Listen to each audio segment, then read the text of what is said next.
Smart Business. Halo Smart Listener, selamat datang dalam podcast Smart Business. Di kesempatan kali ini, Tasya Rustama menemani Anda dan saya sudah bersama dengan Mas Markus Gunawan. Beliau adalah Direktur dari Kompas Gramedia Radio Network. Mas Markus, Ya, Smart Mbak Listeners, Tasya. pasti ketika pandemi COVID-19 berasa banget ya, di mana planning-planning yang sudah direncanakan, hal-hal yang sudah menjadi tujuan, tapi kayaknya harus ada yang putar balik, ada yang harus berhenti dulu, bahkan ada yang berhenti total. Nah, ini tentu diperlukan skill-skill yang adaptif. Terjadi juga di radio. Gimana kalau Mas Markus sendiri untuk mungkin sharing ya sama Smart Listeners tentang gimana sih bisnis radio apalagi ketika itu? Silakan. Oke, thank you Mbak Tasya. Ini kita podcast selalu diawali dengan $1 million question ya. Karena gini, benar, kalau isu mengenai pandemi waktu itu ya, isu pandemi kan tidak hanya dihadapi oleh radio, tapi seluruh dunia nih. Agree. Udah nggak ada yang bisa jadi exception, Agree. tapi semua ngalamin. Lalu bagaimana refleksi ke radio? Radio ini pasti berat, pasti tough. Karena benar kalau tadi ngomong kita sudah punya plan, tiba-tiba semua ke disrupt. Disrupt sama apa? Sama ya perubahan yang terjadi di dunia. Baik itu perubahan dari landscape bisnis di sisi audience, ya, sampai dengan di sisi bisnis model. Dulu mungkin kalau radio, iya orang akan banyak dengerin radio kan, reception terestrial itu ada di mobil kendaraan ya lagi di jalan. Tiba-tiba boom, ada pengaturan PPKM lah, PPSB lah segala macam, ataupun lockdown waktu itu ada istilah itu. Terpaksa, iya mereka jadi nggak dengerin di situ ya. Kita justru harus kuat. Oh iya mereka jadi semua larinya pemanfaatan platform digital. Nah dari situ bisa kita ngomong ini sebagai sebuah ancaman, tapi KG Radio Network memutuskan jadi opportunity, Mbak. Ya. Kita beradaptasi justru. Oh iya landscape audiensnya bergerak, kita lari ke sana. Fokusnya ke digital, yuk.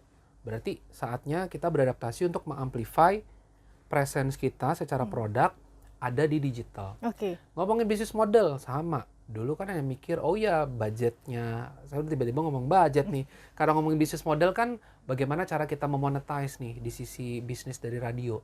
Kita kan dapatnya dari klien-klien pada beriklan via on air-nya kita. Ya. Lalu memang pelan-pelan kita sudah mulai lari juga ke budget off air-nya ya kalau KG Radio Network.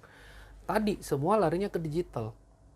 Otomatis kan semua orang yang punya budget untuk melakukan campaign pasti kan akan memilih platform di mana mereka paling ramai di sana. Ya.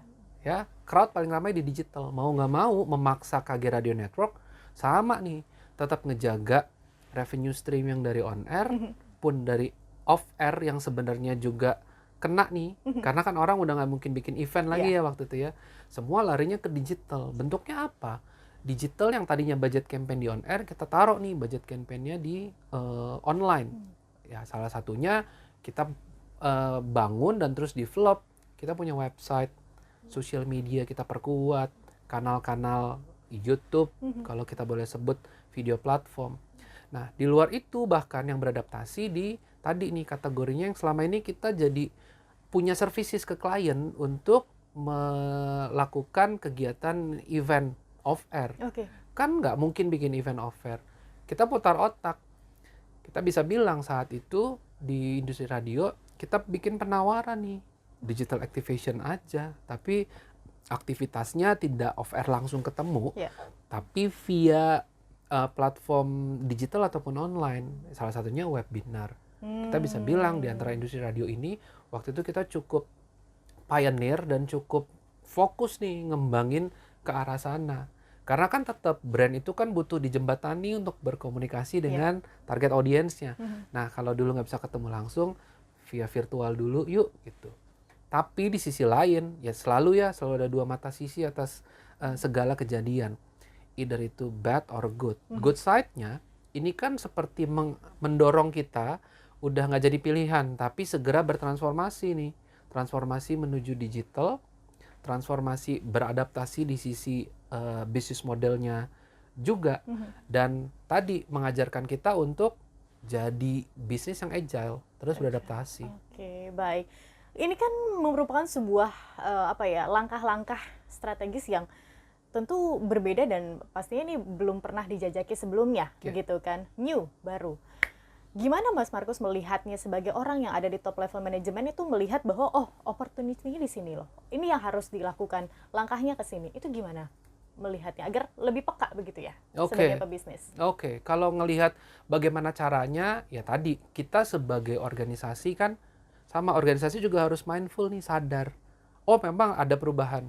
PR-nya tinggal segala perubahan, segala isu yang muncul kan PR ada di kita nih sebagai organisasi. Kita mau anggap ini jadi ancaman apa jadi opportunity. Mindset itu dulu yang dibangun kalau buat saya ya. Baik. Jadi ini ternyata ada opportunity loh. Kan sesimpel gini misalnya, kita bisnisnya radio Mbak, ada di on air. Lalu di luar budget on air, bisnis model ya, ada di off air. Wah semua digital, matilah kita. Kalau kita punya mindset bahwa ada opportunity nih di digital, ya yuk kita cari yuk. Ini ternyata kita bisa create sebuah value nih di sini. Oh iya, mau nggak mau kita beradaptasi, kita harus lari ke platform digital tersebut dan pelan-pelan kita belajar how to monetize di ranah yang baru tadi. Saat sudah tahu monetize-nya gimana, kan kita akselerasi berikutnya. Optionnya sih coba mandangnya gitu dulu, bahwa setiap kejadian, setiap isu pilihannya dari kita. Kamu sesimpel ini faktor luar, mau kamu jadiin ancaman, apa mau jadi opportunity.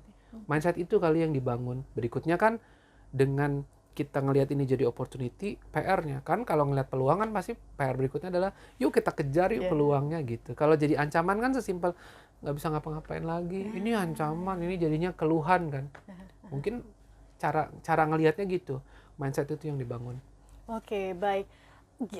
Mas Markus, berarti kalau ada beberapa bisnis begitu ya yang value saya nggak di situ nih gitu, atau mereka kaku terhadap perubahan dan juga terhadap tidak adaptable, itu gimana caranya agar mereka bisa membuka pikirannya agar ya ayo ikut serta dalam ranah ini begitu ya? Oke, nah ini juga ini pertanyaan yang kalau buat saya gini, tadi karena ada isunya value ya, ini ada sesuatu yang harus mewajibkan kita berubah. Value, kalau buat saya value juga jadi important. Kita harus bertanya dulu, apakah perpindahan ini ngerusak value yang mana dulu nih? Kalau memang sesuatu yang misalnya ini value fundamental secara bisnis kayaknya bukan di kita, mau nggak mau kita nggak masuk situ. Ya PR berikutnya kita cari ruang bertumbuh lainnya. Tapi kalau iya nih ada organisasi kok yang kaku banget. Kalau buat saya selalu begini, at the end of the day bisnis kita, terutama bisnis yang profit oriented, kan harus profitable ya organisasinya. Iya. Tanpa profit gimana menjadi bisnis kan? Kita nggak mungkin gajian ya, betul. Jadi gini, selama kalau kita nggak berubah, tetap profit, ya mungkin masih aman-aman aja. Kenyataannya kan semua ke-disrupt. Jadi mau nggak mau, kita harus sadarkan itu, bahwa kalau kita tidak mau berubah, kita mungkin tidak bisa tercapai sesuai dengan kita ekspektasi sebagai sebuah organisasi. Mau nggak mau PR-nya, kalau pakai yang existing kita nggak berubah nggak bisa, kan harus cari cara lain. Nah itu dia, pelan-pelan untuk ngajak berubahnya tuh seperti itu. Jadi ngebangun awareness-nya dulu, kondisi ini sebenarnya akan berimpact seperti apa sih buat organisasi. So pilihannya kan take it or leave it. Kalau kamu nggak mau ngelakuin, ya nggak bisa, organisasi nggak akan tercapai sesuai target. Implikasi berikutnya apa sih kalau organisasi tidak tercapai sesuai target? Revenue tidak tercipta. Itu dia, ujungnya ke kita sebagai organisasi. Nah, jadi untuk bisa terus tumbuh dan berkembang capai sesuai target, mau nggak mau terus harus cari cara nih. Cari cara untuk kita yang beradaptasi. Jadi pilihannya udah, ya adaptasi jadi sesuatu yang bukan sebuah pilihan. Harus kita ambil. Harus diambil. Oke, itu posisinya kalau andai kata kita ada di bawah. Mas Markus, ada kita lihat beberapa bisnis yang seperti kalau misalnya bisa mention BlackBerry, Nokia pada masanya. Itu kan mereka ada di top nih, tapi mereka tidak adaptif terhadap apa yang terjadi di bawahnya. Betul. Bagaimana Mas Markus melihatnya? Kalau misalnya udah di atas, ya angin adem begitu kan, nyaman begitu, sudah tertidur, agar bisnis nih tetap bisa berjalan, tetap bisa ke arah yang tepat gitu, dan tetap adaptif. Oke, ini sebenarnya tadi nyambung ke pertanyaan sebelumnya ya. Ini salah satu contoh organisasi yang sudah top tier, terus dia ya scramble down gara-gara dia nggak mau beradaptasi. Ternyata memang benar kan kata kuncinya gini, apapun produk dan service yang ada di industri ini, apapun industrinya, kan harus ketemu titik equilibrium. antara demand sama supply. Demand-nya berubah, masa iya kita nggak mau ngikutin? Kan ini supply-nya dari kita nih. Kalau ternyata ada entity lain yang bisa kasih supply tersebut, kan yang match mereka, kita nggak bisa. Jadi memang yang kalau dulu mungkin ada yang punya prinsip, kita udah di atas, pokoknya product oriented, nggak peduli kalian akan pakai produk kita. Kenyataannya produk kita di industri itu yang pakai siapa sih? Konsumen. Ya, jadi mau nggak mau kita harus terus beradaptasi dengan konsumen supaya produk dan service kita relevan. Konteksnya udah seperti itu. Ya mau nggak mau harus beradaptasi sehingga melihat kondisi bagaimana ya melihat seperti itu. Ya kadang-kadang gini Mbak, memang benar. Kita udah jadi market leader. Ngerasanya kan mereka ikut kok apa yang mau kita lakukan. Cuma kadang-kadang suka tidak sadar. Nah, justru pengalaman pandemi itu buat saya kan pandemi mendisrupt.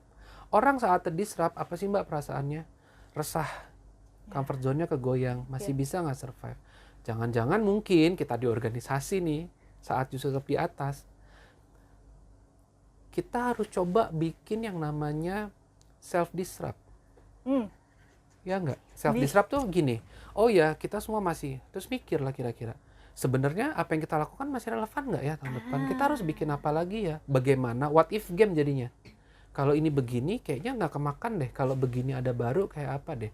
Nah itu kan kadang-kadang ya mungkin kadang-kadang ini pertanyaan yang suka kadang-kadang kita lupakan. Karena ngerasa gini, oh apa yang kita lakukan works kok mas, efektif kok. Ngapain sih pikir cara baru. Makanya prinsip PDCA terus semoga itu juga bisa jadi kendaraan untuk kita terus melakukan continuous improvement. Kita bisa bikin apa lagi ya. Ini sekarang works, saat konteks ke depan kan kita nggak tahu. Before pandemic kan nggak ada yang mau mikirin ntar kalau ada pandemik gimana ya, pernah kepikiran nggak? So after pandemic buat saya ini jadi blessing in disguise. Harusnya ke depan jangan-jangan kita terbiasa yuk bikin self disrupt secara regularly ya.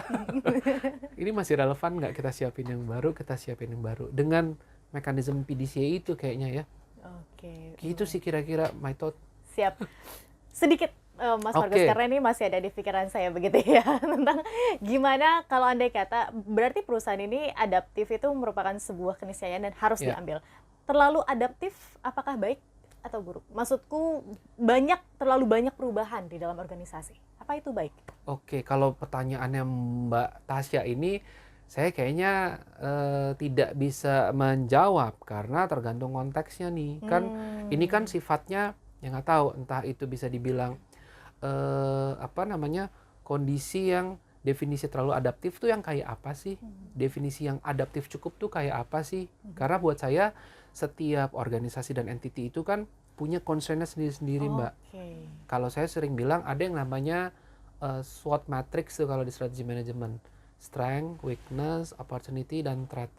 Opportunity dan threat ini kan harusnya kita potret strategi berdasarkan kekuatan dan kelemahan. Nah tadi definisi bilang ini sebenarnya strateginya terlalu adaptif deh. Kan konteksnya tergantung nih. Ada yang misalnya peluang dan ancaman yang sama dengan pandemi. Apakah saya bisa bilang strateginya KGRN itu lebih adaptif daripada kompetitor? Kan tergantung. Jangan-jangan saya bisa lakuin ini dan ini works. Bisa jadi nggak perlu sampai sebegitunya, kita cukup ngubah yang B. Ternyata elemennya jadi karena A, C, D-nya mereka udah punya. Nah itu dia maksud saya. Karena it's really contextual sekali Mbak dengan kondisi masing-masing organisasi. Gitu kira-kira jawabannya. Baik. Semoga bisa diterapkan di organisasi Anda, smart listeners, di perusahaan Anda, di usaha Anda, apapun yang Anda lakukan, begitu, dalam podcast Smart Business di kesempatan kali ini. Terima kasih Mas Markus. Terima kasih Mbak Tasya. Untuk insight-nya. Dan smart listeners, kami tunggu Anda untuk dengarkan episode-episode lainnya dalam podcast Smart Business. Saya Tasya Rustama dan Mas Markus Gunawan pamit undur diri. Terima kasih. Sampai jumpa. Smart Business. Lead you better.